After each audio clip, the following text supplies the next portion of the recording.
శ్రీశైలం ఆలయాన్ని అభివృద్ధి దిశలో ముందుకు తీసుకువెళ్లేందుకు కేంద్ర మంత్రులు ఇతర రాష్ట్రాలకు చెందిన ముఖ్యమంత్రులకు లేఖల ద్వారా ఆహ్వానం పలికినట్లు ఆలయ చైర్మన్ రమేష్ నాయుడు వెల్లడించారు.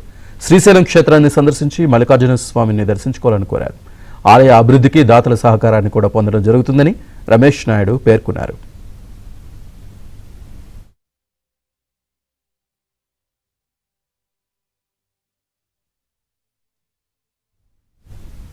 మరోవైపు ఆలయంలో భక్తుల రద్దీ రోజురోజుకు పెరుగుతున్న నేపథ్యంలో ఎలాంటి ఇబ్బందులు తలెత్తకుండా అధికారులు ప్రత్యేక చర్యలు చేపట్టారు.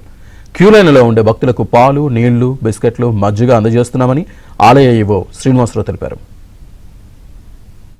కేంద్రంలో ఉన్నటువంటి కేంద్ర మంత్రులందరినీ స్వయంగా ఇన్వైట్ చేస్తూ స్వామి అమ్మవార్ల దర్శనానికి రమ్మని ఒక లెటర్ రాస్తూ శ్రీశైల దేవస్థానం చరిత్ర యొక్క విశేషాల ముఖ్యమైన విషయాలను కొన్ని దీంట్లో పొందుపరుస్తూ వారికి రిజిస్టర్ పోస్ట్ ద్వారా ఈ లెటరు మరియు మెయిల్ ద్వారా కూడా పంపించి ఆహ్వానించడం ఈరోజు శ్రీకారం చుట్టడం జరిగింది.